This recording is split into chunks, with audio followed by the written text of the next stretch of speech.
हरे कृष्णा प्रभु जी, दंडवत प्रणाम।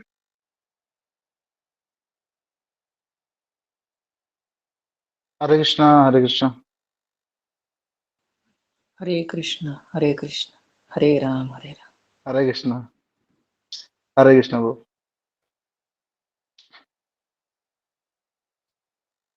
ऐसा है कि अभी भगवत गीता में मतलब फिर से देख रहा था हरे कृष्णा जो प्रभु कुछ जी, कुछ दंडवत प्रणाम। अरविंद प्रभु हम लोग जो कुछ कुछ जो पॉइंट्स वगैरह जो बाकी है ना वो हम लोग फिर से जो है वो बचा हुआ सातवां अध्याय फिर से ले लेंगे, ठीक है ना? ठीक है प्रभु जी, तो आज ही की दिन फिर ठीक है। कल? हाँ नहीं नहीं कल ले लेंगे। आज इसके बाद और कोई क्लास होता है क्या? नहीं प्रभु जी। नहीं होता है ना? हम्म, हम्म, ठीक है, एक बार मैं प्रभु जी से पूछता हूँ, मतलब एक्स्ट्रा क्लासेस ले सकते हैं क्या? ठीक है प्रभु। क्योंकि क्या है कि एक एक अध्याय के ऊपर एक एक श्लोक के ऊपर जो है ना वो बहुत लंबा लंबा मतलब प्रवचन होगा, लेकिन फिर भी सारांश रूप में जो है ना जितना दो तीन तीन चार दिन में एक अध्याय हमको पूरा करना होगा, नहीं तो फिर हो नहीं पाएगा जितना मतलब समय मिला है हम लोग को। प्रभु जी, आप कितना अध्याय पढ़ाएंगे? 7 8 9 3 अध्याय मेरे पास है प्रभु जी। इसके बाद गदाधर राज गदाधर प्रभु पढ़ाएंगे? हाँ उसके बाद का स्केड्यूल पता नहीं है प्रभु जी मुझे, ये हमारे अंश प्रभु वगैरह बताएंगे। अंश प्रभु कौन पढ़ाने वाला है?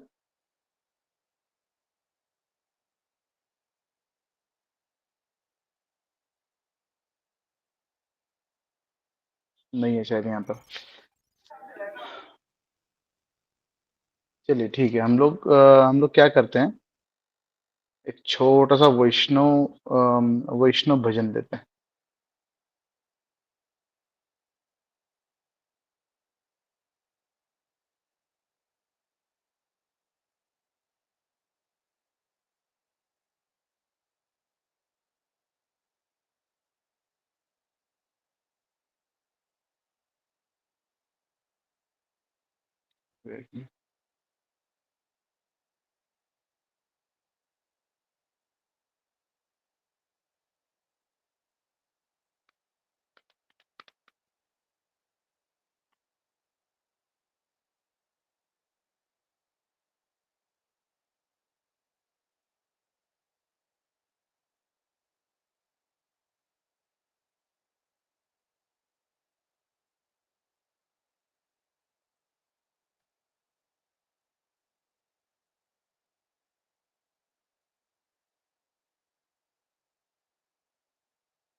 राधा कृष्ण प्राण मोर युगल किशोर, जीवने मरणे गति आर नहीं मोर, जीवने मरणे गति आर नाही मोर, राधा कृष्ण प्राण मोर युगल किशोर, कालिंदीर कूले केली कदम्बेर वना, रतन वेदीरा उपा बोसा बोधु जना, राधा कृष्ण प्राण मोर युगल किशोर श्याम गौरी अंगे दिवो चंदनेर गंधा चामर ढुलाभो कबे हेरी मुख चंद्र गाथिया मालतीर माला दिबोदोहर गले अधरे तुलिया दिब कर्पूर तांबुले ललिता विशाखायादि जत सखी वृंदा आज्ञाय करिबो सेवा चरणारविंद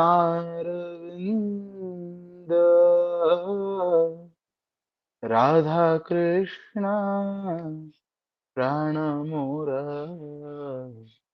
युगल किशोर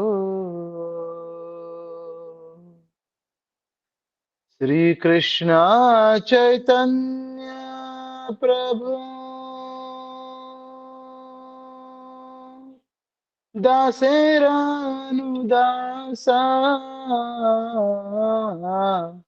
सेवायाभिलाषा करे नरोत्तम दास सेवायाधि अभिलाषा करे नरोत्तम दास राधा कृष्ण प्राण मोर युगल किशोर जीवने मरणे गति आर नाही मोर राधा कृष्ण प्राण मोर युगल किशोर हरे कृष्ण कृष्ण कृष्ण हरे हरे हरे राम राम राम हरे हरे हरे कृष्ण।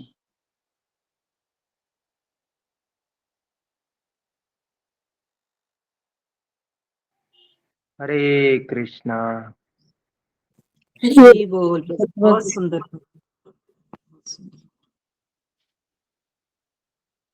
गुरुवे गौरचन्द्राय राधिकाय तदालये कृष्णाय कृष्णभक्ताय तदभक्ताय नमो नमः। मुखं करोति वाचालं पङ्गुं लङ्घायते गिरं यत्कृपात्तमहं वन्दे श्रीगुरुं दीनतारिणं परमानन्दमाधवं श्रीचैतन्य ईश्वरम्।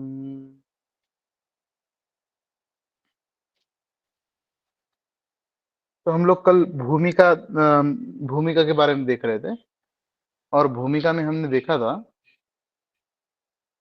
किसी को याद है हमने क्या क्या देखा था भूमिका में?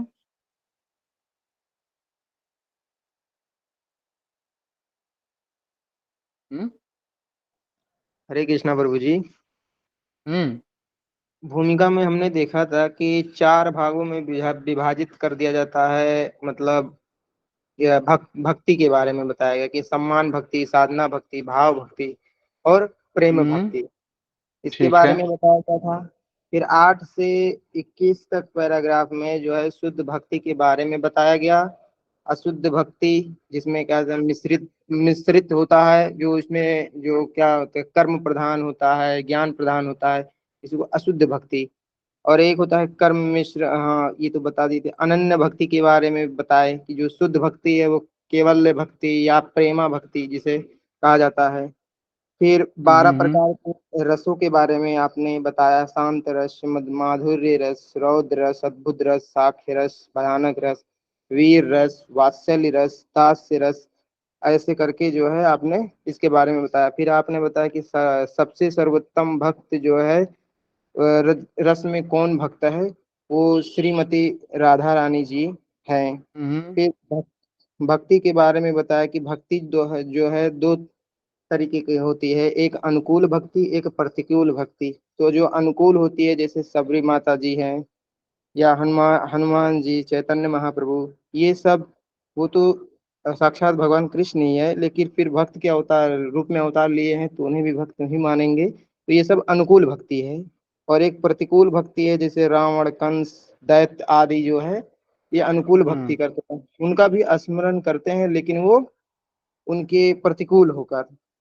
फिर आपने हम्म। जो है ज्ञान से शून्य, जो ज्ञान से शून्य होता लेकिन है, जो अच्छा, प्रतिकूल जो है ना, प्रतिकूल भक्ति नहीं कही जा सकती उसको। ठीक है ना, वो हम्म, वो बस मतलब प्रतिकूलता ही है, वो भक्ति नहीं है। अच्छा, हम्म। लेकिन स्मरण तो कर रहे हैं ना हमेशा सदैव। हाँ, स्मरण तो कर रहे हैं, लेकिन फिर भी वो भक्ति नहीं है। अच्छा क्योंकि ठीक है, भक्ति मतलब वही है जो अनुकूल है। ठीक है प्रभु जी, इसे तो हम्म। थोड़ा सा।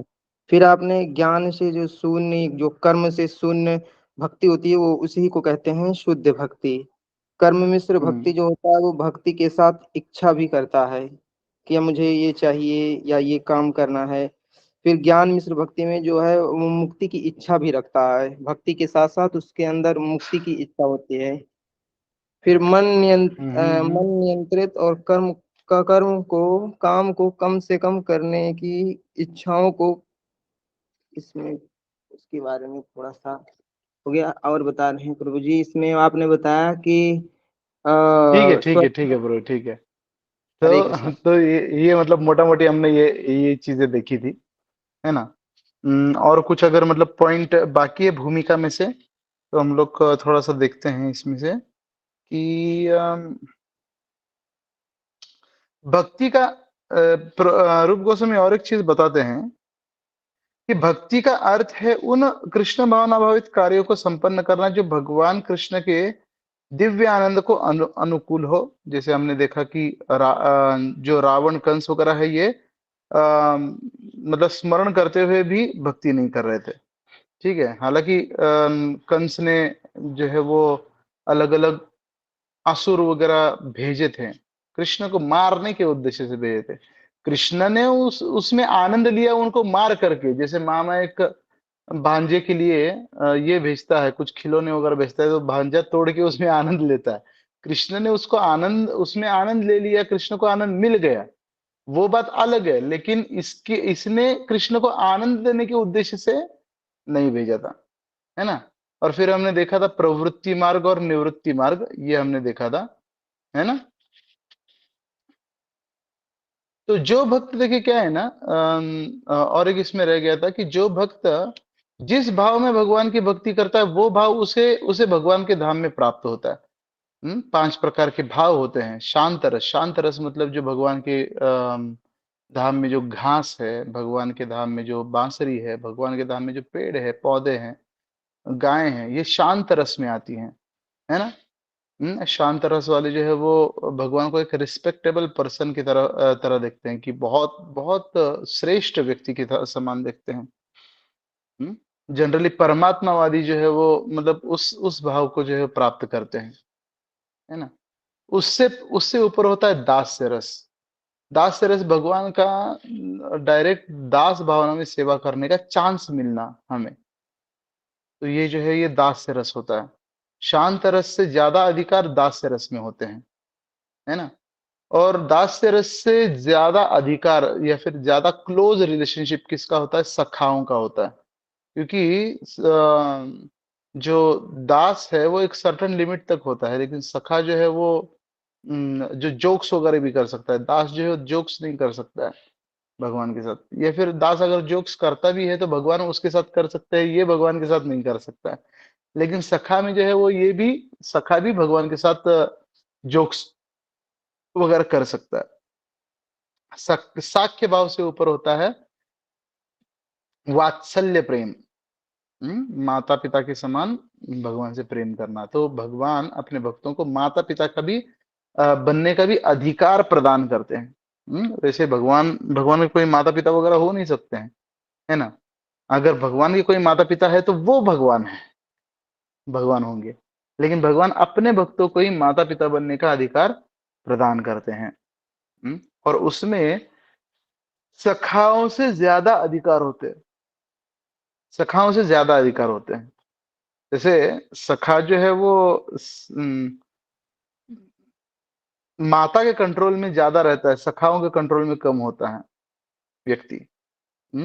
माता पिता के कंट्रोल में ज्यादा होता है। लेकिन माता पिता के पास भी जो अधिकार नहीं है, जो चीजें माता पिता के साथ शेयर नहीं कर सकता है, वो माधुर्य भाव में व्यक्ति अपने पत्नी के साथ शेयर करता है। और जो माधुर्य रस जो है, इसलिए ये सबसे श्रेष्ठ रस है। श्रृंगार रस या फिर माधुर्य रस बोलते हैं। और माधुर्य रस में दो पार्ट्स है। कौन कौन से? एक स्वकीय भाव, दूसरा होता है परकीय भाव। परकीय भाव मतलब, स्वकीय भाव मतलब क्या है कि जैसे कृष्ण द्वारका में अपने रानियों के साथ में रहते हैं, अपनी पत्नियों के साथ में रहते हैं, ये स्वकीय भाव है। और दूसरा जो कृष्ण बाकी सारी गोपियों के साथ जैसे विहार करते हैं श्रृंगार रस में, जो गर्लफ्रेंड और बॉयफ्रेंड का जो ये है रस है, इसको परकीय भाव बोलते हैं। और स्वकीय भाव और परकीय भाव में सबसे श्रेष्ठ अगर कोई है तो परकीय भाव है। क्यों परकीय भाव है? क्योंकि स्वकीय भाव में भी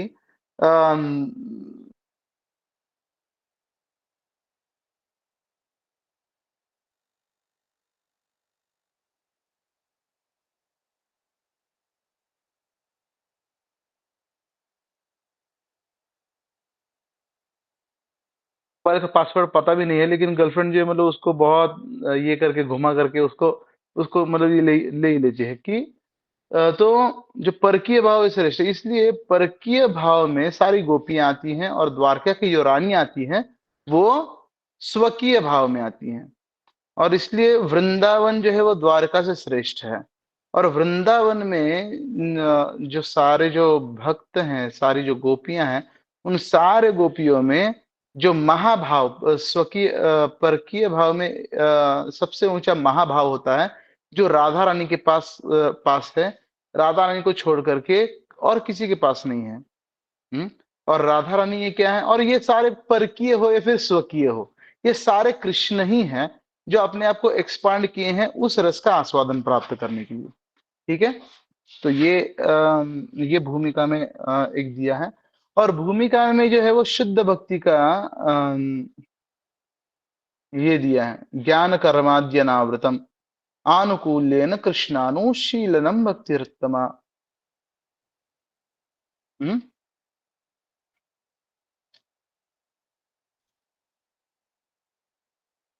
तो कर्मादि अनावृतम मतलब क्या होता है? स्वकीय भाव और परकीय भाव और एक बार बता सकते हैं? माता जी, माधुर्य रस में जैसे 5 रस होते हैं, उसमें सबसे श्रेष्ठ माधुर्य रस होता है। माधुर्य रस में 2 पार्ट्स होते हैं, एक स्वकीय भाव और दूसरा परकीय भाव। जो स्वकीय भाव मतलब भगवान को अपना समझना पति पत्नी के रूप में, है ना। और परकीय भाव मतलब जो गोपियां हैं जो कृष्ण के साथ जैसे लीला करती हैं वैसे, वो परकीय भाव हुआ। जो परकीय भाव होता है स्वकीय भाव से श्रेष्ठ होता है। ठीक है। तो prescribed activities are to be performed without material desires and philosophical speculation. Any desire except the service of the Lord is material, and knowledge or gyan whose conclusion is not the worship of or rendering devotional service to Lord Krishna is useless and to be avoided. Adi refers to any other desirous activities like renunciation, etc., that are unable to help one attain to pure devotional service. तो ज्ञान और कर्मादि अनावृतन हमने हमने ये चीज देखा था। और फिर ऋषि उत्तम भक्ति किसको बोलते हैं? रूप गोस्वामी। तो ऋषिकेश सेवनम, सेकंड लास्ट पैराग्राफ में रूप गोस्वामी बोलते हैं नारद पंचरात्र से मनुष्य को समस्त उपाधियों से मुक्त होना चाहिए। ये हमने देखा था, इसके बारे में हमने चर्चा की थी। और कृष्ण भावनामृत द्वारा समस्त भौतिक कल्मश से शुद्ध हो जाना चाहिए। उसे फिर से अपनी शुद्ध पहचान प्राप्त करनी चाहिए, जिसमें वह अपनी इंद्रियों के स्वामी की सेवा में लगा सके। ऋषिकेश सेवनम, हमारे इंद्रियों के स्वामी कौन है? कृष्ण है। इसलिए हमारी इंद्रियों को अपने सेवा में नहीं, बल्कि भक्त क्या करता है? भगवान की सेवा में लगाता है। अतः जब हमारी इंद्रियों के वास्तविक स्वामी के लिए लग जाती हैं, तो इसे भक्ति कहते हैं। हमारी बद्ध अवस्था में हमारी इंद्रियां शारीरिक मांगों की पूर्ति में लगी रहती हैं, किंतु जब वे ही इंद्रियां कृष्ण के आदेशों को पूरा करने में लगा दी जाती हैं, तो हमारे कार्य भक्ति कहलाते हैं।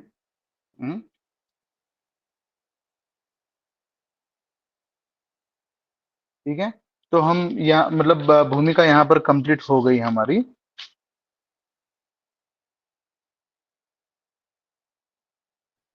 और कुछ तो नहीं था। हाँ, एक भूमिका में जो है मतलब और एक एग्जाम्पल देते हैं रूप गोस्वामी कि ये जो भक्ति रसामृत सिंधु यानी सागर, भक्ति का जो सागर है, ये एक मतलब एक सागर के समान है। और इसमें बड़े बड़ी जो मछलियां हैं, जैसे सागर में बड़ी बड़ी जो मछलियां हैं वो उसके तह में रहती है, उसके मतलब बहुत ही बॉटम में रहती है ना। और उन मछलियों को कितने भी सारे नदियां, छोटे छोटे नाले वगैरह समुद्र में एंटर कर रहे हैं, उनसे उनको कोई मतलब नहीं रहता है। तो उसी प्रकार आचार्यस और pure devotees are compared to sharks in the ocean who remain in the ocean of the transcendental loving service of the lord. जो आचार्य और बड़े बड़े महान भक्त लोग हैं, ये शार्क और बड़ी बड़ी मछलियों से तुलना की है उनकी, जो भक्ति के मतलब इस समुद्र के हमेशा तल में रहते हैं।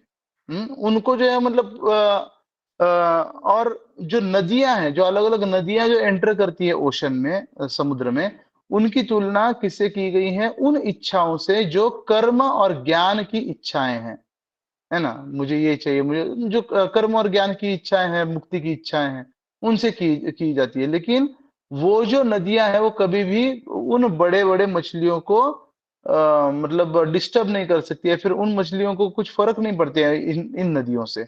उसी प्रकार इन इच्छाओं से जो है कुछ शुद्ध भक्तों को फर्क नहीं पड़ता है।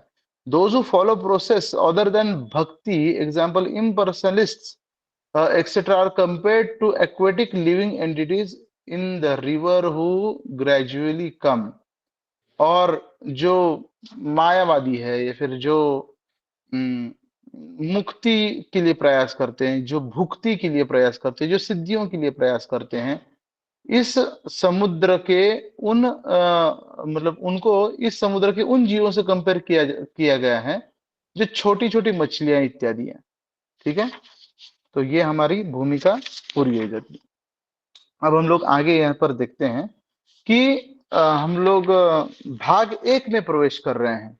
अब हमारा भक्ति Rasamrita Sindhu nectar of devotion हमारा ये होता है, शुरू हो जाता है। तो हम लोग क्या करेंगे ना, एक एक भक्त जो है वो एक एक पार्ट पढ़ेगा। इसके 6 पार्ट्स हैं। पहले अध्याय के जो 6 पार्ट्स हैं कि भक्ति के 6 लक्षण, सामान्य भक्ति के 6 लक्षण। ठीक है, शुद्ध भक्ति के 6 लक्षण हैं ये। और प्रभुपाद यहां से शुरू करते हैं कि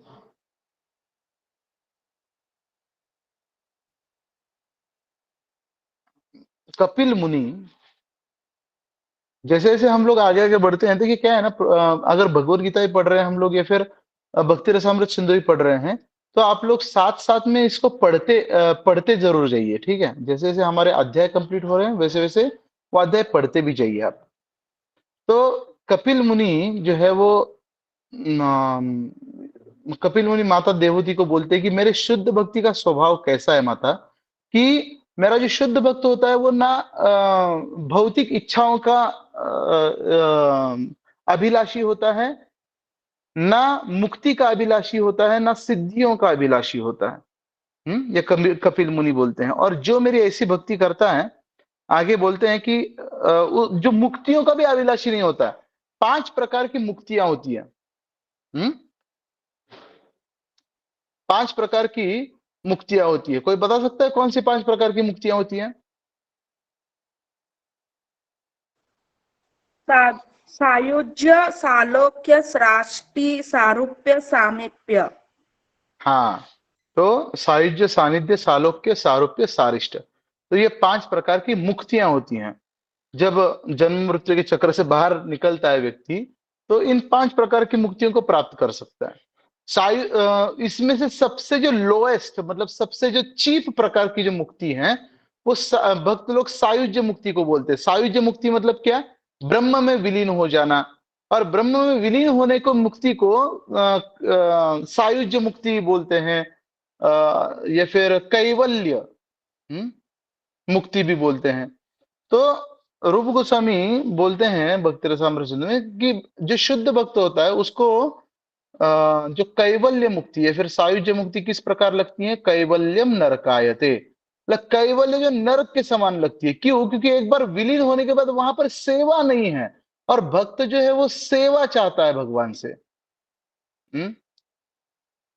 जो भक्त हमेशा अपने आप को दास समझ करके बिना सेवा के वो रह ही नहीं सकता है। एक बार गोपाल कृष्ण गोस्वामी महाराज जो है वो अपने ब्रह्मचर्य आश्रम से दिल्ली में जा रहे थे, तो कुछ ब्रह्मचारी जो है वो आराम से बैठ करके कुछ चर्चाएं वगैरह कर रहे थे, कुछ भौतिक जोक्स वगैरह कर रहे थे। तो महाराज आकर के वहां पर उनसे बोले कि आप लोग को सेवा नहीं है क्या?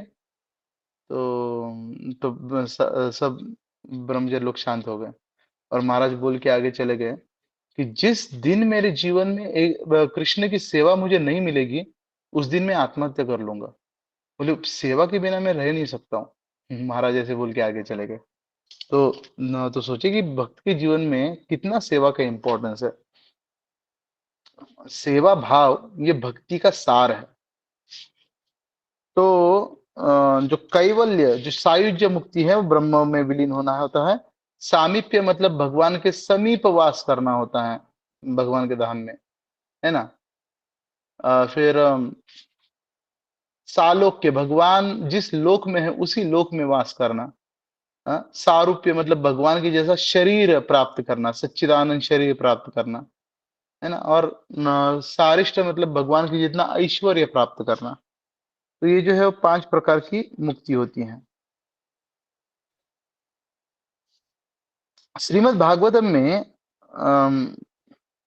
तो श्रीमद् भागवतम में जो कपिल मुनि कपिल देव के उपर्युक्त कथन में शुद्ध भक्त की वास्तविक स्थिति का वर्णन हुआ है, और भक्ति के प्रारंभिक लक्षणों को भी परिभाषित किया गया है।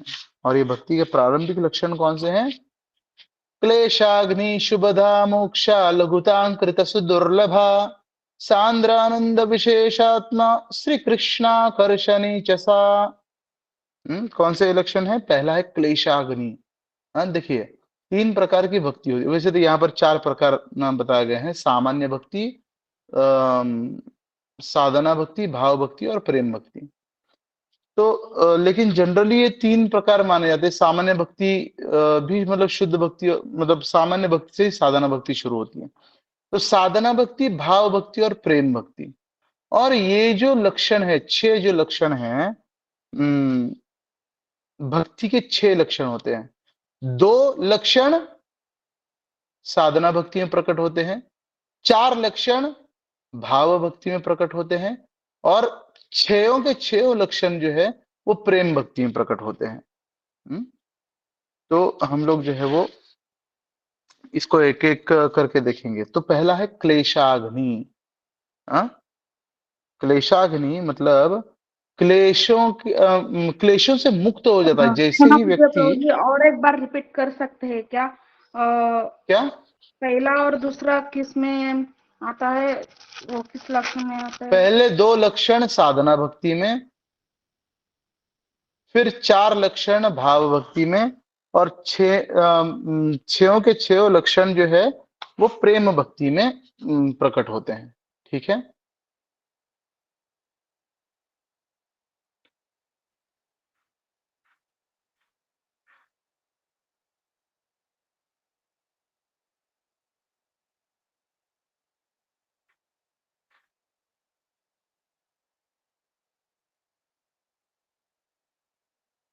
तो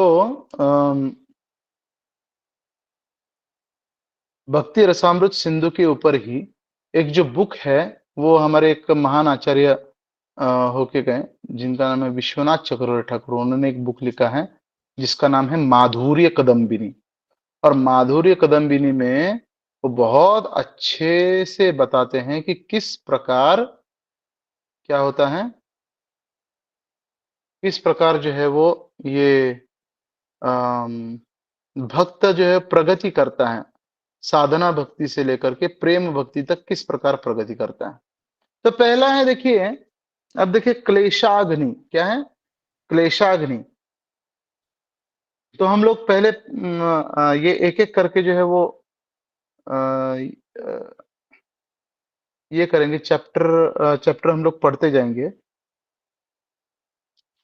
और फिर इसका एक्सप्लेनेशन करेंगे, या तो पहले इसका एक्सप्लेनेशन करेंगे और फिर मतलब कुछ अगर बाकी रह गया तो हम लोग देखेंगे। ठीक है, चैप्टर में। लेकिन अपने से स्वाध्याय करना बहुत आवश्यक है आप लोग को, अगर यहाँ पर मतलब पूरा भी सारांश रूप में बताया जा रहा है तो भी। तो पहला लक्षण है क्लेशाग्नि। जैसे ही व्यक्ति, अब हम लोग जानते हैं कि भक्ति की शुरुआत कहाँ से होती है। भक्ति की शुरुआत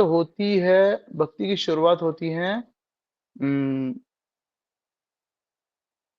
श्रवणम से, है ना। श्रद्धा पूर्वक श्रवण जब व्यक्ति करता है तो भक्तों के मुख से जब श्रवण करता है तब उसके भक्ति की शुरुआत होती है।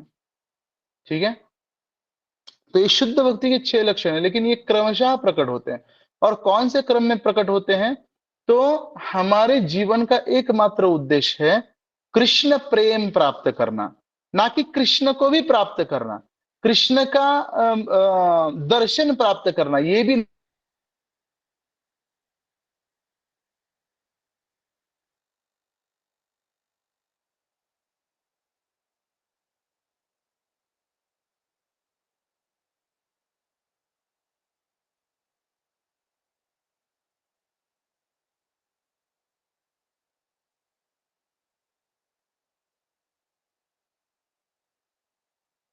दिल्ली से मुझे मुंबई जाना है।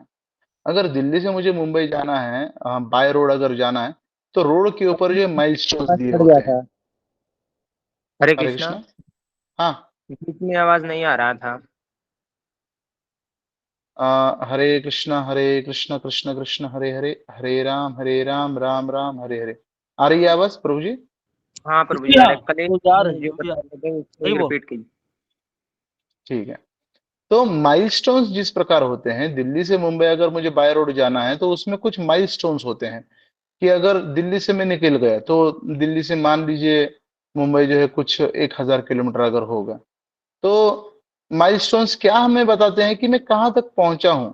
900 किलोमीटर बाकी है, फिर आगे बढ़ेंगे 800 किलोमीटर बाकी है, फिर आगे बढ़ेंगे 500 किलोमीटर बाकी है, फिर 450 किलोमीटर, फिर 250 किलोमीटर बाकी है, फिर 100 किलोमीटर बाकी है, फिर 50 किलोमीटर बाकी है।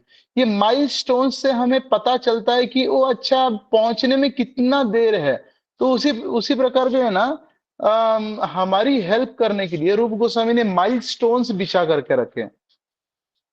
माइलस्टोन्स देते हैं कि जैसे जैसे हम लोग भक्ति में आगे बढ़ते हैं तो वैसे वैसे कौन से लक्षण प्रकट होते हैं हम में। तो ये 9 प्रकार के माइलस्टोन्स हैं, 9 माइलस्टोन्स हैं। और ये 9 माइलस्टोन्स कौन से हैं? जानते हैं कोई 9 माइलस्टोन्स? नवदा भक्ति। नहीं, नवधा भक्ति मतलब ये 9 विधियां हैं। 9 मतलब विधियां हैं, फिर 9 प्रोसेसेस है। लेकिन जैसे जैसे हम लोग श्रद्धा आगे जा साधु रहे हैं, संग, हाँ श्रद्धा देखिए, साधु संग। नागपत्नी माता जी बताएं। तो श्रद्धा, आदौ श्रद्धा, सता साधु संग, भजन क्रिया, अनर्थ निवृत्ति, फिर निष्ठा, फिर रुचि, फिर आसक्ति, हाँ, भाव और प्रेम। तो ये जो है वो ये माइलस्टोन्स है। तो सबसे पहले क्या होता है ना, जब हम लोग आते हैं भगवान, जब या फिर कोई भी व्यक्ति किसके कारण आता है, तो श्रद्धा के कारण आता है। तो पहला जो, जैसे लास्ट का हमें पहुंचना कहां तक है, कृष्ण प्रेम, ये लास्ट वाला माइलस्टोन है ना, कि 0 किलोमीटर्स। तो कृष्ण प्रेम तक हमें पहुंचना है, और कृष्ण प्रेम हमें गोलोक वृंदावन तक लेके जाएगा। तो आदौ श्रद्धा, जैसे हम लोग आगे भक्ति में आते हैं, तो सबसे पहले श्रद्धा जागृत होती है। जागृत होती नहीं, श्रद्धा के कारण ही व्यक्ति आता है। जैसे कोई तिलक देखता है, या फिर कोई कीर्तन में नाचते हुए देखता है भक्तों को रोड पर, हरे कृष्णा कृष्णा कृष्णा हरे हरे, ऐसे ऐसे नाचते हुए जब देखता है, तब मतलब वो आता है वहां पर कि ये क्या चल रहा है, हमें भी थोड़ा सा बताइए, हमको बहुत अच्छा लग रहा है। हम्म या फिर हमारे बचपन में ऐसा कुछ मतलब हुआ करता था। तो श्रद्धा, पहले श्रद्धा होती है। और श्रद्धा जो है, श्रद्धा से व्यक्ति दूसरा लेवल तक क्या पहुंचता है, साधु संग। वो श्रद्धा से जो है वो भक्तों के पास आता है, और भक्तों से पूछताछ करने लगता है कि भगवत गीता क्या है, मेरे जीवन में प्रॉब्लम्स क्यों आ रहे हैं, आत्मा क्या है, शरीर क्या है, जीवात्मा क्या है, परमात्मा क्या है, भगवत धाम क्या है, कहाँ से आए हैं, ये सारे सवाल वगैरह पूछने लगता है। और फिर साधु संग, भक्तों का संग कर करके भक्त उसको बताते हैं, फिर प्रोसेस बताते हैं। हम्म सारे फिलोसफी क्लियर करते हैं, और फिर प्रोसेस बताते हैं कि अरे जानते हो, तुम्हें भगवान के धाम में जाना है, और भगवान के धाम में जाने के लिए ये तुम्हें प्रोसेस अपनानी चाहिए। अब कौन सी प्रोसेस अपनानी चाहिए, बोले भक्ति की प्रोसेस अपनानी चाहिए। तो फिर साधु संघ के बाद तीसरा स्टेज आता है, भजन क्रिया। हम्म भजन क्रिया आती है। तो भजन क्रिया आने के बाद, भजन क्रिया मतलब क्या है, तो जो भक्त है वो उसे बताते हैं कि कैसे दंडवत प्रणाम करना चाहिए। क्रियाएं सारी ये भजन की, मतलब भक्ति की क्रियाएं हैं। एक तो नवविधा भक्ति सिखाते हैं, नवविधा भक्ति के अंतर्गत भजन क्रियाएं आती हैं।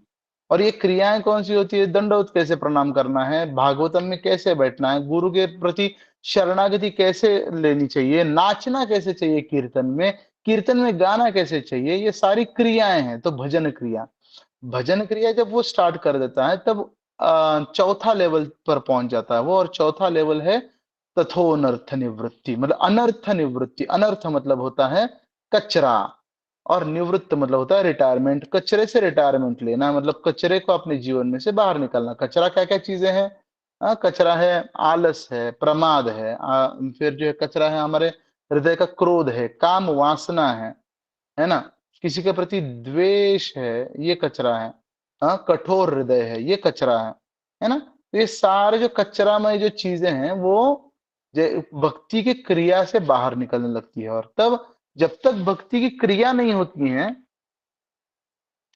जब तक मतलब अनर्थ निवृत्ति नहीं होती है, तब तक व्यक्ति भक्ति कैसे करता है, वो बहुत मुश्किल से भक्ति करता है। वो मतलब भक्ति कर रहा है, लेकिन क्यों कर रहा है, गुरु बोल रहे हैं इसलिए, प्रभु जी लोग बोल रहे हैं इसलिए, या फिर मतलब अरे नरक में नहीं जाना है हमको इसलिए, डर के मारे करता है, लोभ के मारे करता है, हमको कुछ मिलेगा इसलिए, अनर्थ निवृत्ति तक। लेकिन जैसे ही इसके हृदय के अनर्थ निकल जाते हैं, तो अगला स्टेप है निष्ठा।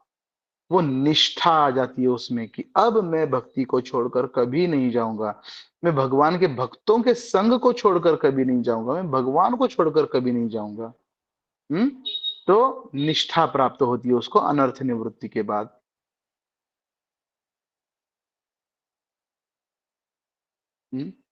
जब अनर्थ निवृत्ति तक वो भक्त जो है क्या सोचता है, कि मैं भक्ति तो कर रहा हूं लेकिन करनी पड़ रही है इसलिए कर रहा हूं।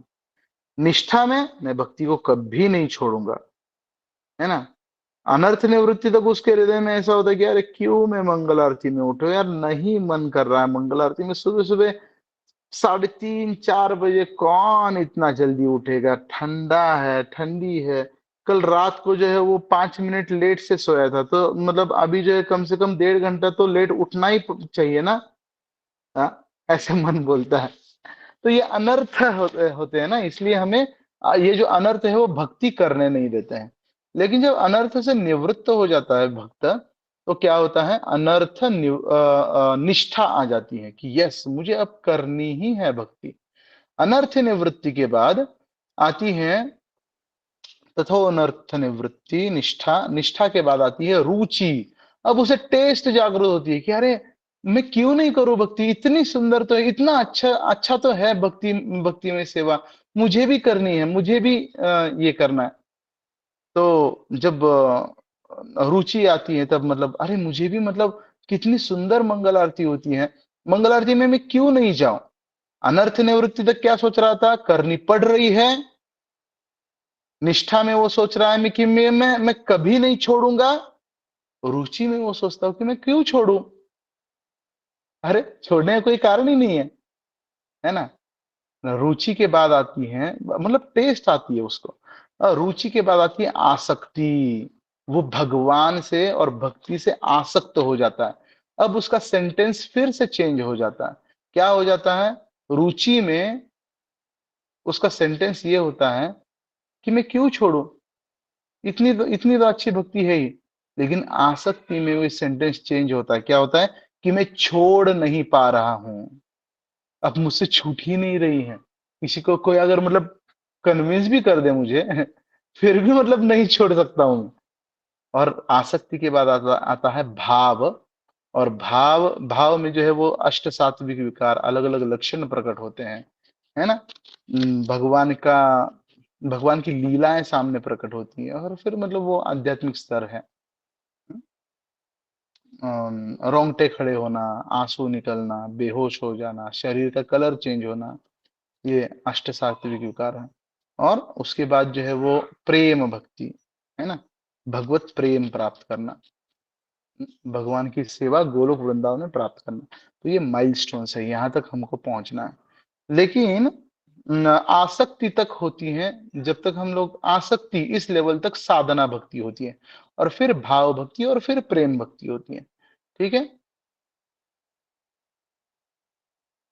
तो अभी हम लोग साधना भक्ति में है ना, साधना भक्ति में है। तो पहला है तो इस साधना भक्ति में 2 लक्षण प्रकट होते हैं, भाव भक्ति में 4 लक्षण और प्रेम भक्ति में 6 लक्षण प्रकट होते हैं।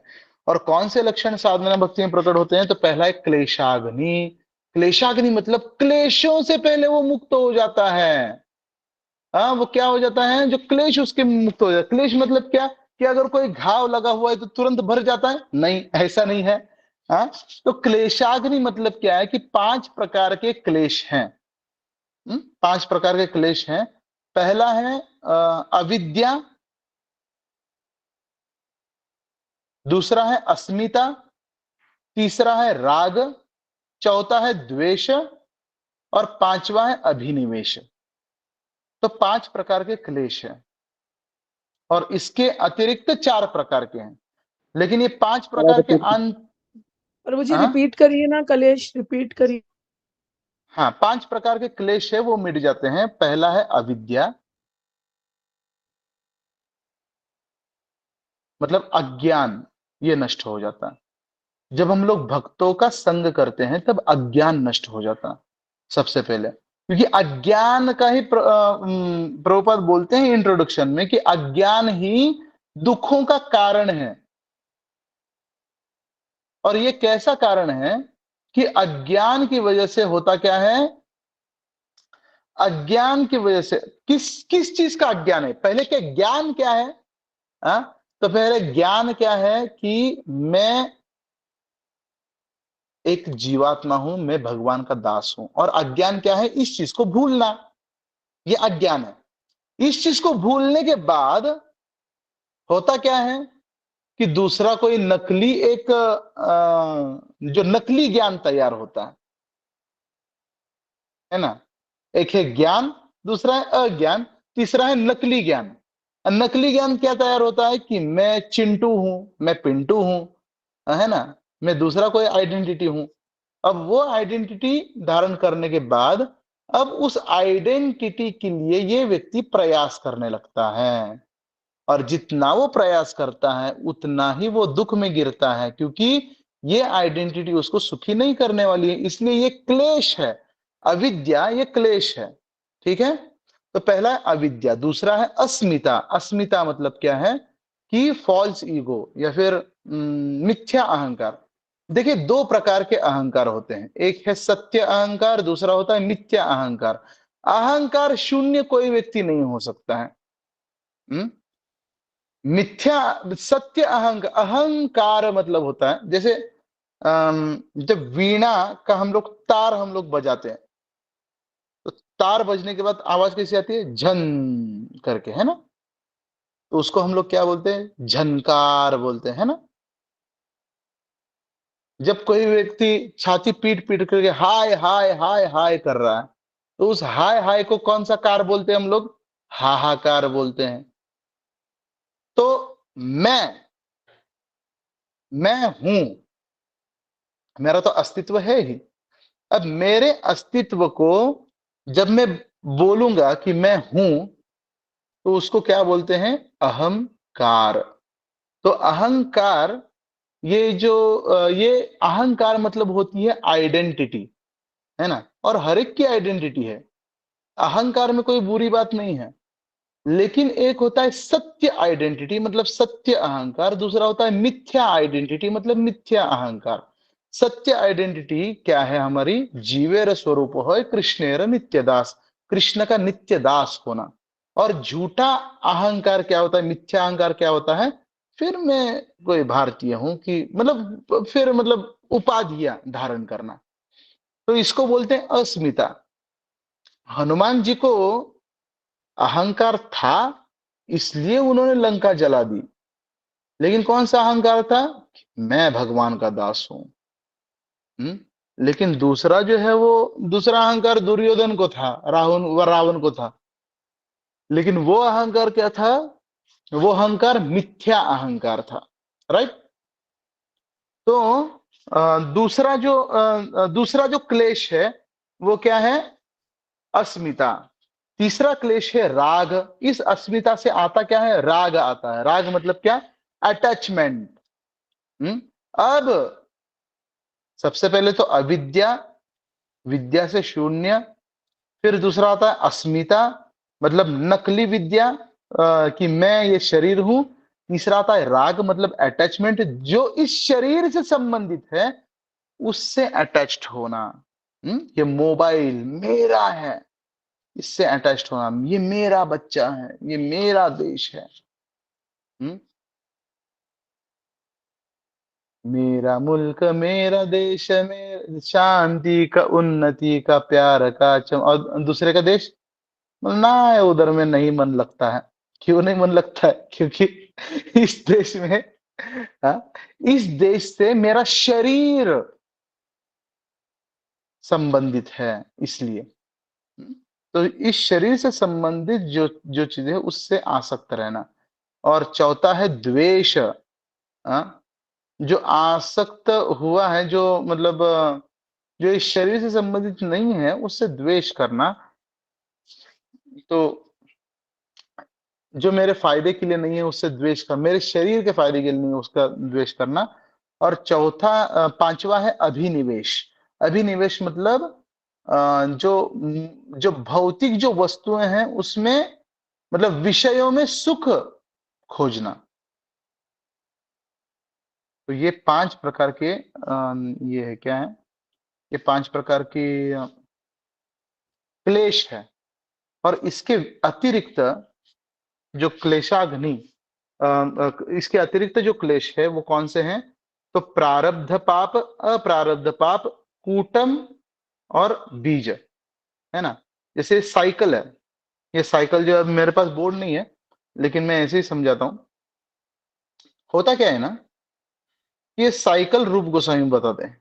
सबसे पहले अज्ञान, अज्ञान के कारण जो क्या होता है, अज्ञान के कारण फॉल्स ज्ञान आता है, मतलब अस्मिता आता है कि मिथ्या अहंकार आता है कि मैं शरीर हूं, और मैं ये शरीर हूं जैसे ही आएगा तो वैसे ही एक बीज उसके दिल में तैयार होगा कि अब शरीर के लिए कुछ करना है, जिसको बोलते हैं बीज, पाप का बीज। पाप की व्याख्या क्या है, जो परमात्मा से दूर, प मतलब परमात्मा, अप मतलब दूर, जो परमात्मा से दूर लेके जाए उसको बोलते हैं पाप।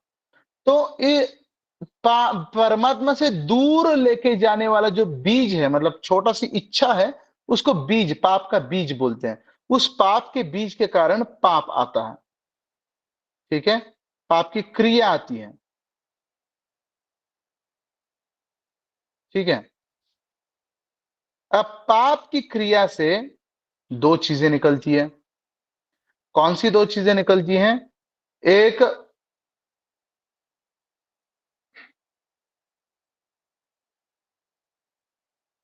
एक अप्रारब्ध पाप और दूसरा कूट निकलता है, ठीक है। अप्रारब्ध पाप एक निकलता है और दूसरा कूट निकलता है। कूट के बाद फिर से बीज, बीज के बाद फिर से पाप। समझ में आ रहा है? हरे कृष्ण प्रभु जी। हाँ, ये जो बीज से आता है पाप, फिर देखिए फिर से मैं समझाता हूं। सबसे पहले अज्ञान, अज्ञान के बाद बीज, बीज के बाद पाप, पाप के बाद आता है कूट, कूट के बाद बीज आता है। बीज पापम कूटम, बीजम पापम कूटम, बीजम पापम कूटम, ये साइकिल चलता रहता है। लेकिन इस साइकिल का पाप का केवल बीज नहीं, पाप का जो है केवल कूट नहीं निकलता है, तो पाप से जो है वो अप्रारब्ध पाप भी निकलता है। और परंतु कूट अप्रारब्ध क्या है? पाप, हाँ कूट बता क्या? दें, पहले पहले ये समझ लीजिए, पहले ये चीज समझ लीजिए। पाप से फिर जो है वो अप्रारब्ध पाप निकलता है, और अप्रारब्ध से प्रारब्ध पाप निकलता है। समझ गए आप? साइकिल प्रभु बना जी, लिया अपने लोग। हरे कृष्ण प्रभु जी। ये जो हाँ, आप जो ये साइकिल बना है, इसमें अप्रारब्ध उस साइकिल में चलता रहेगा कि प्रारब्ध चलेगा? नहीं नहीं नहीं, प्रारब्ध और अप्रारब्ध जो है मतलब ये प्रोडक्ट्स निकलते रहेंगे, इस साइकिल के प्रोडक्ट्स है, अच्छा ठीक है। अच्छा। अब ये आपको बताते हैं, अज्ञान से क्या आता है ना, जब मैं मेरे वास्तविक आइडेंटिटी से मैं वाकिफ नहीं होता हूं, तब मेरे हृदय में जो है वो पाप करने की इच्छा आती है। अतः पाप मतलब क्या होता है, इस दुनिया में जो भी परमात्मा से संबंधित नहीं है वो पाप है। चाहे वो मतलब चाहे वो किसी को खून करके लूटना, उसे लूटना क्यों ना हो, और चाहे वो किसी को दान देना क्यों ना हो। क्यों? क्योंकि दोनों भी इंद्रिय तृप्ति है। पाप का डेफिनेशन क्या है? शास्त्रों के विरुद्ध इंद्रिय तृप्ति करना, इसको बोलते हैं पाप। और शास्त्रों के अनुसार इंद्रिय तृप्ति करना, इसको बोलते हैं पुण्य। लेकिन यहां पर जो पाप दिखा बताया है, वो पाप मतलब पूरे के पूरे इंद्रिय तृप्ति को ही पाप बताया गया है। समझ में आया आपको? हाँ प्रभु जी। हाँ, तो पूरे के पूरे इंद्रिय तृप्ति को ही पाप बताया है। तो होता क्या है ना, कि जब ये पाप किया जाता है, तो पाप की मतलब क्रिया में उतरा जाता है, तब उसको पाप बोलते हैं। लेकिन जो पाप का पहले बीज होता है कि मैं कुछ करूं, मतलब मुझे इंद्रिय तृप्ति करनी है, इसकी इच्छा को बोलते हैं बीज। हाँ, और उसके बाद पाप, ठीक है। पाप होने के बाद फिर क्या होता है ना, पाप के दो फल आते हैं। एक तो पाप का फल जो फलित होने वाला है, अच्छा या फिर बुरा। लेकिन दूसरा एक फल निकलता है उस पाप को करने की एक सुप्त इच्छा। मतलब एक बार मैंने एक सिगरेट फूंक ली, इच्छा थी इसलिए सिगरेट फूंक ली। इच्छा को बोलते हैं बीज, सिगरेट फूंकने को बोलते हैं पाप। अब सिगरेट फूंक ली तो उसका परिणाम मेरे लंग्स के ऊपर पड़ा, इसको बोलते हैं अप्रारब्ध या फिर प्रारब्ध। ठीक है, ये तो मतलब ये हो गया। लेकिन इससे और एक चीज हुआ कि अब मुझे उतनी मेहनत अगली बार सिगरेट फूंकने के लिए नहीं करनी पड़ेगी जितनी पहली बार करने के लिए पड़ी थी। और मतलब वो जो प्रवृत्ति है, उस प्रवृत्ति को बोलते हैं कूटम, सीड ऑफ सिन जिसको बोलते हैं। मतलब the desire seed of sin and the seeds of sin. कूटम समझ में आया आप लोग को? इंक्लिनेशन, इसको इंग्लिश में बोलते हैं पाप की इंक्लिनेशन, इच्छा का मतलब बीज, झुकाव। हाँ, पाप की इच्छा का बीज वही कूट। हाँ, पाप की इच्छा का बीज, बराबर।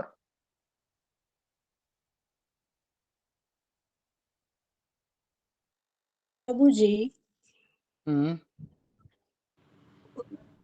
हरि करने की इच्छा होना वो है पाप का बीज। वो एक्चुअल में करना है, कृति जो है वो है पाप। और हाँ एक बार वो करते हैं फिर दूसरी बार बहुत आसानी से वही चीज पाप हो जाता है। दैट हाँ, इज मतलब उसकी तरफ, दैट इज हाँ, मतलब जो झुकाव होता है ना, झुकाव, हाँ इंक्लिनेशन जिसको बोलते हैं, कि अब वो इच्छा जितनी मतलब जितनी कठिनाई से पहले आई थी, अब उतनी कठिनाई से नहीं आएगी। क्यों? क्योंकि वो इच्छा की तरफ में मेरा जो झुकाव है ना, उसको कूट बोलते हैं। वो झुकाव अब बढ़ चुका है। हाँ, मतलब प्रभु जी, ये तीन कंसेप्ट में ना कि कुछ गलत है वो करने की इच्छा होना दैट इज बीज, वो एक्चुअल करना दैट इज पाप, और नेक्स्ट टाइम हम्म वो अपने से आसानी से हो जाना दैट इज कुटम। हाँ हाँ, ठीक है, वही चीज हाँ, करने की जो इंक्लिनेशन होती है वो कुटम हो गया है ना। प्रभु जी, बराबर, प्रभु इंक्लिनेशन मतलब जी, कुटम। प्रभु हाँ जी, जैसे आपने कूटम का ये भी कह सकते हैं ना कि उस पाप के प्रति हमें घृणा नहीं है, हमें उस पाप के प्रति अभी भी इंटरेस्ट बना हुआ है, रुचि है, दबी हुई है। जो आपने बोला सुप्त अवस्था में जो दबी हुई बराबर, हाँ, इच्छा जो है जो रुचि वो है ना, कूटम रुचि, है। हाँ, अंदर दबी हुई, बराबर, जो कभी भी रुचि, उसका बटन दबाएंगे और जब वो सिचुएशन बनेगी और वो निकल आएगा, वो कूटम हुआ ना। बराबर बराबर बराबर, जो रुचि है। ठीक है, अब ये तो साइकिल आप समझ गए। लेकिन पाप से और एक चीज आता है, वो होता है अप्रारब्ध और प्रारब्ध। अप्रारब्ध मतलब क्या? अनफ्रुक्टिफाइड सिंस। एंड प्रारब्ध मतलब होता है फ्रुक्टिफाइड सिंस। फ्रुक्टिफाइड सिंस मतलब क्या होते हैं ना, कि मुझे ऐसा ही नाक मिला है, मुझे ऐसे ही कान मिला है, तो ये फ्रुक्टिफाइड सिंस है। मतलब मैंने कुछ कर्म किए थे, उस कर्मों का फल मुझे मिल गया है अभी, अब मैं इसको चेंज नहीं कर सकता हूं। ये शरीर, एक आंख मेरा चला गया है, वो गायब है ना। तो ये होते हैं प्रारब्ध। लेकिन प्रारब्ध और पाप के बीच में एक स्टेज होती है, उसको बोलते हैं अप्रारब्ध। मतलब पाप तो हुआ है लेकिन अभी तक उसका फल फलित नहीं हुआ है, वो संचित है, वो स्टोर्ड है, उसको बोलते हैं अप्रारब्ध। समझ गए? यस प्रभु जी, लेकिन ये पाप और पुण्य दोनों से ही कनेक्टेड हुआ ना। अभी तो आप हाँ, पाप से इंद्रिय समझा रहे हैं। तृप्ति, इंद्रिय जी, तृप्ति से। इंद्रिय तृप्ति। ठीक है, तो देखिए, दो ही प्रकार के कर्म हैं, दो प्रकार के कर्म है। एक है कृष्ण की इंद्रिय तृप्ति, एक है अपनी इंद्रिय तृप्ति। कृष्ण की इंद्रिय तृप्ति करेंगे मुक्त हो जाएंगे, अपनी इंद्रिय तृप्ति करेंगे बंधन में गिर जाएंगे। अपनी इंद्रिय तृप्ति में चाहे वो मतलब इस दुनिया का पाप हो या फिर पुण्य हो, पाप का फल है सुख, सुख में बंध जाएंगे। पुण्य का फल सॉरी पाप का फल है दुख, दुख में बंध जाएंगे। पुण्य का फल है सुख, सुख में बंध जाएंगे। ठीक है, जी प्रभु जी। हाँ। तो इधर में पाप का डेफिनेशन मतलब पूरा का पूरा इंद्रिय तृप्ति को ही लिया गया है। तो क्लेशाग्नि में क्या आता है ना, क्लेशाग्नि में ये सारे के सारे मतलब नष्ट हो जाते हैं जब वो व्यक्ति साधुओं से संग करने लगता है, साधुओं से जब संग करने लगता है ना, श्रद्धा से साधु संग करने लगता है, भजन क्रियाएं करने लगता है, तब उसका अविद्या नष्ट हो जाता है, क्योंकि साधु लोग उसको फिलॉसफी बताते हैं, है ना। भक्तों से हमें फिलॉसफी सुनने के लिए मिलती है। उसका जो अस्मिता मतलब फॉल्स ईगो नष्ट हो जाता है कि अरे वो समझ जाता है कि मैं शरीर नहीं हूं, मैं आत्मा हूं। हाँ, मैं आत्मा होने के कारण उसकी आसक्ति खत्म हो जाती है, इस संसार से उसका द्वेष खत्म हो जाता है, जो वर्ल्डली ऑब्जेक्ट्स है, जो इंद्रिय विषय है, उसमें एब्जॉर्प्शन खत्म हो जाता है। इसलिए 5 प्रकार के क्लेश भी नष्ट हो जाते हैं, है ना। और इवन की जो प्रारब्ध मतलब बीज भी खत्म, इधर का जो साइकिल है ना वो भी खत्म हो जाता है, उसका बीज भी खत्म हो जाता है, पाप भी खत्म हो जाता है, कूटन भी खत्म हो जाता है। तो सोचे कि मतलब जो भक्ति है वो कितना मतलब कितनी शुभ है, या फिर कितने बड़े डेंजर से हमें बचा रही है। तो क्लेशाग्नि, हाँ, क्लेशाग्नि मतलब ये सारे क्लेशों से भक्ति हमें मुक्त करती है। ठीक है। हरे कृष्णा प्रभु जी। तो हरे कृष्ण। तो अब ये हम लोग जो है ना, हाँ, पहले चैप्टर का बस एक ही आज लेंगे, क्लेशाग्नि, उसी में मतलब ज्यादा समय चला गया।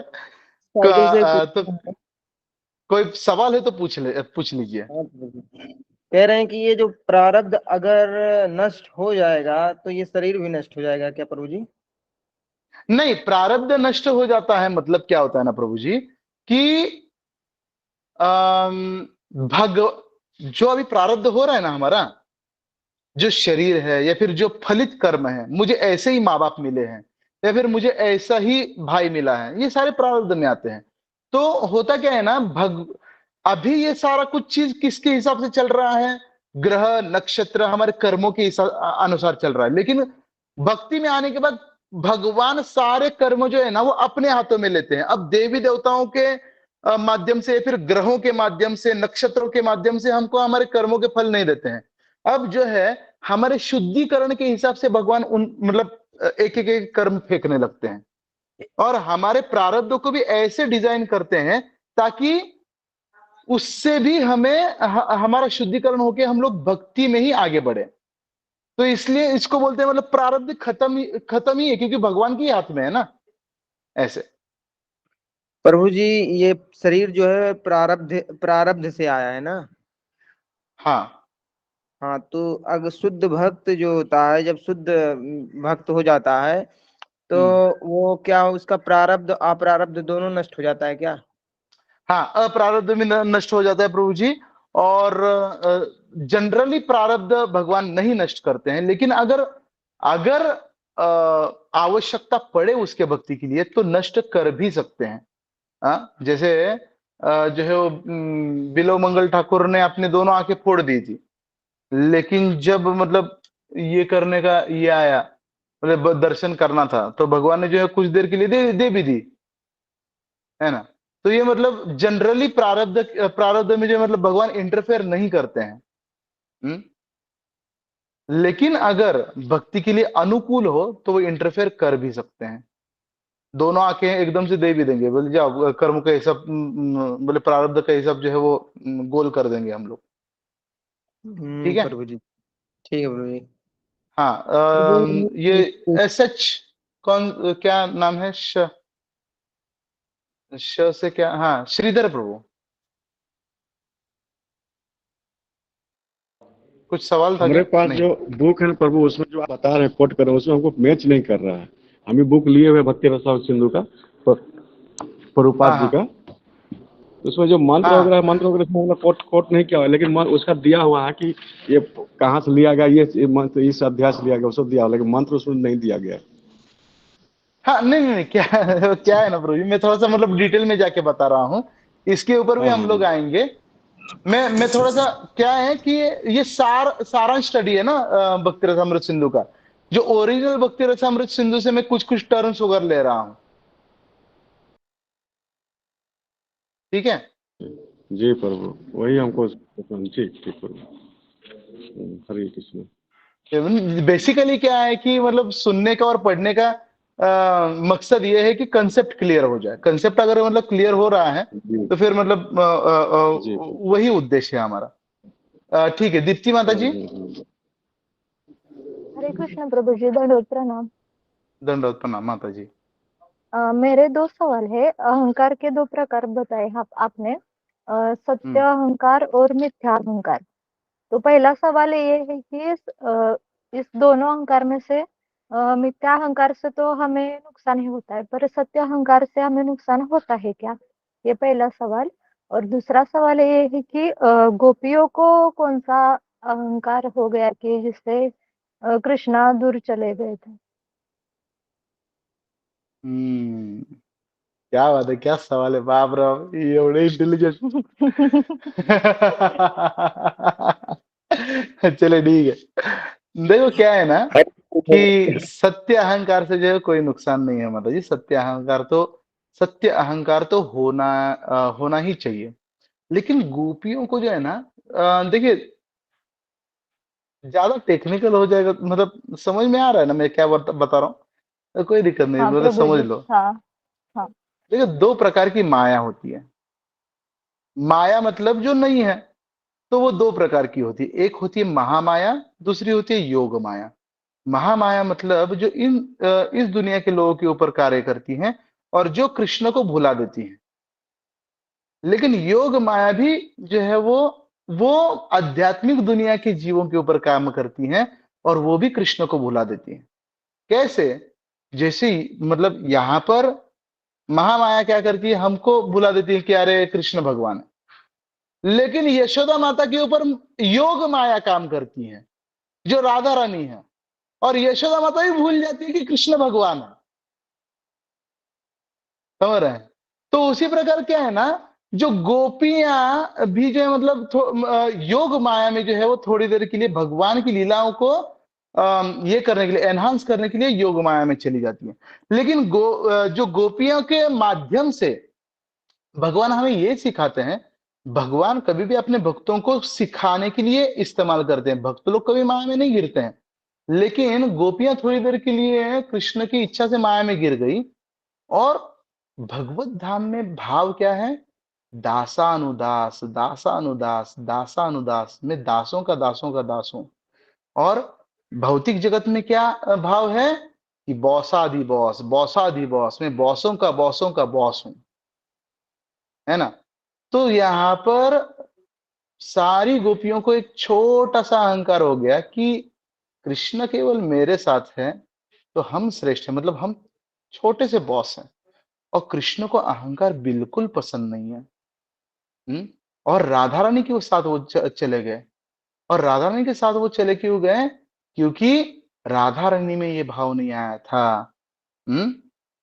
तो राधा रानी का भाव क्या होता है हमेशा कि मैं कृष्ण के दासों की एक छोटी सी दासी हूं। अगर मेरे से आगे कोई गोपियां बढ़ रही हैं, अगर कृष्ण को संतुष्ट कर रही हैं, तो मैं उस गोपी की मैं दासी बनने के लिए तैयार हूं। और ये हमें कृष्ण यहाँ पर सिखाते हैं। ठीक है? हाँ प्रभु जी, धन्यवाद। सेटिस्फाइड था आंसर। हाँ। माधुरी माता जी क्या एम से कौन माता जी है? मौसमी माता जी। हरे कृष्णा प्रभु जी, दंडवत प्रणाम। प्रभु जी, जो आप हाँ बोले धन्यवाद। मुक्ति के, जो बोले प्रथम जो तदाकार होना, फिर दूसरा साथ मतलब भगवान के साथ उसी लोक में रहना और भगवान के समान स्वरूप प्राप्त करना, लेकिन वो ऐश्वर्य और संगी रहना, ये दोनों कैसा होता है प्रभु जी? भगवान के साथ में रहना, जैसे मतलब शांत रस में भी भगवान के साथ में रह सकते हैं। भगवान का आसन बन के रहना, भगवान का कोई जो है वो घास वगैरह बन के रहना, तो भगवान के साथ में रहना। है ना? और दूसरा होता है कि भगवान के समान ऐश्वर्य प्राप्त करना। जैसे भगवान जो है अपने मित्रों को भी मतलब ऐश्वर्य प्रदान करते हैं, उतना सुदामा को जो है मतलब वैसे ऐश्वर्य प्रदान करना चाह रहे थे, तो वैसा ऐश्वर्य। लेकिन जो भक्त है वो पांचों प्रकार की मुक्ति नहीं चाहता है। तो ये भक्ति का एक लक्षण है, मोक्ष लघुतांकृत, मतलब मोक्ष को जीरो बना देती है। ठीक है ना? जी प्रभु जी। हरे कृष्ण। हाँ शेखर प्रभु। हाँ प्रभु, जो आप बुक का पीडीएफ भेजे हैं ना, उसमें पेज खोल रहे हैं तो पूरा ब्लैंक ही आ रहा है, कोई आपका ही नहीं आ रहा प्रभु। भक्ति रस बुक का जो ब्लैंक आ पीडीएफ रहा है। भेजे ना प्रभु। हाँ, हरे कृष्णा। ये अंश अंश प्रभु, अंश प्रभु, अरे इधर में भक्ति वेदांत विद्या भवन कौन ऑपरेट कर रहा है? तो ये प्रभु जी बोल रहे हैं कि कुछ ब्लैंक वगैरह आ रहा है, ठीक से नहीं आ रहा है। एक पूरा बार फिर ब्लैंक से ही आ भेज रहा दीजिए प्रभु, नंबर। उसमें पूरा पेज का नंबर आ रहा है, लेकिन कुछ में राइटिंग कुछ नहीं दिखाया जा रहा प्रभु। पूरा हम खोल के देखे और हम कल मैसेज अच्छा भी किए खुल थे नहीं प्रभु। रहा है। प्रभु नहीं, जी खुल रहा है, आई लेकिन थिंक आपका जो प्रिंट है डाउनलोड ना, होने में प्रिंटिंग टाइम आ रहा है। वो क्या ठीक है ठीक है ठीक है उपदेशामृत ठीक का है ऐसा ही हुआ मेरा भी। हाँ, वो आप शायद है ना कोई भी अगर दिक्कत है ना प्रभु जी, तो एक बार ग्रुप जी में प्रभु। जो ग्रुप में है ना, ग्रुप में डाला कीजिए आप तो मतलब वो जो एडमिन है ना, वो एडमिन पूरा संभाल रहे हैं अभी। ठीक है। हाँ, तो उसमें हम डाल दिए प्रभु, कल ही डाले। हाँ जी ठीक है, तो उसके ऊपर देख लिया जाएगा। मतलब रेणु माता ठीक जी, है। आपका कुछ जी सवाल है? हरे कृष्णा प्रभु जी। प्रभु जी, जो आपने बीच में बुक का नाम बताया था ना, माधुरी क्या बोला था आपने? माधुर्य कदम्बिनी, और ये ये किसने बुक का लिखी नाम है। है? किन्होंने ये लिखी है? विश्वनाथ चक्रवर्ती ठाकुर ने जी। मतलब भक्ति रसामृत सिंधु के ऊपर एक छोटा सा ये लिखा, एक्सप्लेनेशन लिखा है। तो ये हमें कहाँ से मिलेगी? ऑनलाइन मिलेगी? ऑनलाइन एक बार सर्च करके देखिए, माधुर्य कदम्बिनी हिंदी में वगैरह ऐसा कुछ। जी, थैंक यू प्रभु जी। ठीक है, अरविंद प्रभु। हरे कृष्णा प्रभु जी। हाँ हरे कृष्णा। हरे कृष्णा प्रभु जी। तो जो आपने माया के बारे में भी बताया है, महामाया और योग माया, ये टॉपिक तो हम्म आपने छेड़ ही दिया। ये मैं बचपन से ही खोज रहा था, क्योंकि जब श्री कृष्णा देखता था तो उसमें वहां पर ये महामाया और योग माया का उल्लेख आता था, तो समझ नहीं पाता हम्म था। आज इसको जो है थोड़ा सा और इसको एक्सप्लेन कर दीजिए कि समझ में आ जाए। महामाया जो वो होती है जो भौतिक जगत में कार्य करती है, योग माया आध्यात्मिक जगत में। महामाया दुर्गा देवी को बोला जाता है, योग माया राधा रानी। इतना मतलब ये मोटा मोटी समझ लीजिए आप। ठीक है। महामाया जो है वो अभक्तों के ऊपर कार्य करती है, योग माया भक्तों के ऊपर कार्य करती है। महामाया भी माया में भी जो है वो व्यक्ति भूल जाता है कि कृष्ण भगवान है, और योग माया में भी व्यक्ति भूल जाता है कि मतलब कृष्ण भगवान है कई बार। लेकिन महामाया में जो है जब भूल जाता है तब वो जो है वो आसुरी काम करने लगता है, अपनी इंद्रिय तृप्ति करने लगता है। जब योग माया में जब भूल जाता है, तो भूलने के बाद कृष्ण की सेवा और अधिक हो, इसलिए उसको जो है मतलब भुला दिया जाता। ठीक है ठीक है। प्रभु जी। हरे कृष्णा। हरे कृष्णा। हाँ रजनी माता जी, कुछ बोल रही थी आप? नहीं, ठीक है। नहीं प्रभु जी, वो प्रिंट का बोल रहे थे ना प्रभु जी। हाँ मेरा ये भी मैसेज आया है कि मतलब एक बार फिर से खोल के देख लीजिए उस डॉक्यूमेंट को, शायद हो सकता है। प्रभु जी, जो ठीक है। आपने प्रभु जी डाउन करते हैं ना पेज तो स्लोली हाँ ओपन होता स्मिता माता जी। है। हाँ, लेकिन पेज जब हम प्रिंट स्क्रॉल देते हैं करते हैं ना, ना। में ऐसा आया है। स्मिता माता जी। हाँ प्रभु जी, जो पीडीएफ का पेजेस है ना, वो हाँ हाँ मतलब थोड़ा लेट से खुल रहे हैं। हाँ, थोड़ा सा लेट से खुल रहा है लेकिन खुल रहा है ना। सिंधु उतना, हाँ लेकिन थोड़ा वेट करना पड़ रहा है। उपदेशामृत का सही से खुल रहा था, यहाँ पे थोड़ा वो पेज पे आके रुकना पड़ रहा है। अच्छा, तो सिर्फ फ्रंट का खुल,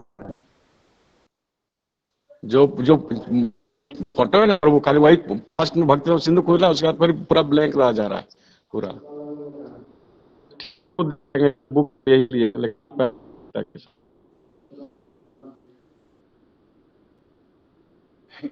एक मिनट है। देखिए जो हमारे जो एडमिन प्रभु हैं, वो किसी पेज को खोलकर थोड़ा रुक जाने से वो हो जाएगा, ऐसे बोल रहे हैं। ब्लैंक पर थोड़ा हरे देर कृष्णा रुकना प्रभु होगा। जी, एक्चुअली क्या है ना, वो जो वो खुल पेजेस है ना, जाएगा। मतलब कि हरे कृष्णा प्रभु जी, हाँ प्रभु जी। वो बुक के पेजेस है ना, मतलब बहुत ज्यादा है ना, इसलिए वो मतलब कि लोड लोड हो रहे हैं हाँ मतलब। हाँ हाँ हाँ, वो थोड़ा सा लोड हो जाता है। ज्यादा ईडी में दे दिया है अपने भक्तों को वो बुक है, इसलिए थोड़ा देर हरे रुकना पड़ेगा। हरे ठीक है। तो हाँ, क्या क्या माता जी?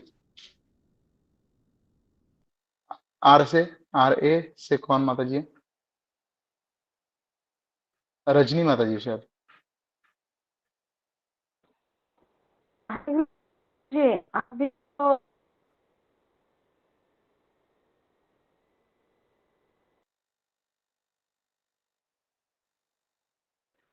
हरि बोल। हरे कृष्णा। तो हम गूगल में हम जॉब लग सकता है क्या, मतलब सेवा के लिए, सेवा किसमें जॉब करना है? जॉब नहीं प्रभु जी, सेवा, सॉरी, क्या? गुरुकुल में हाँ, गुरुकुल में माता जी आप आ टीचिंग कर सकती हैं सकते वैसे। हैं क्या? हाँ, टीचिंग वगैरह कर सकती है माता जी। आप एक नहीं बार। मतलब मुझे ना ऐसा मतलब आप सब ये सब पढ़ाते, लेकिन टीचिंग में और एक सब्जेक्ट डिटेल ड्रेस डिजाइन बनाना वगैरह, ये भी पढ़ाना चाहिए ऐसा मुझे लगता है। हाँ हाँ हाँ माता जी। एक बार आप एक बार दास गबरू को पूछ लीजिए ना आप। बोले एकदम मतलब आपका ये कर देंगे, सेट कर देंगे वो। ठीक है। हाँ प्रभु। ठीक है। हरे कृष्ण। तो हम लोग कल मिलते हैं अभी। अरे तब तक के लिए वांछा कल्पतरुभ्यश्च कृपा सिंधुभ्येव च पतितानां पावनेभ्यो वैष्णवेभ्यो नमो नमः। उपस्थित गौर भक्त वृंद की जय, श्रील प्रभुपाद की जय, निताय गौर प्रेमानंदे, हरि हरि बोल। हरे कृष्ण पर्वत दंडवत प्रणाम। हरे कृष्ण। हरे कृष्णा प्रभु जी, दंडवत प्रणाम। हरे कृष्णा।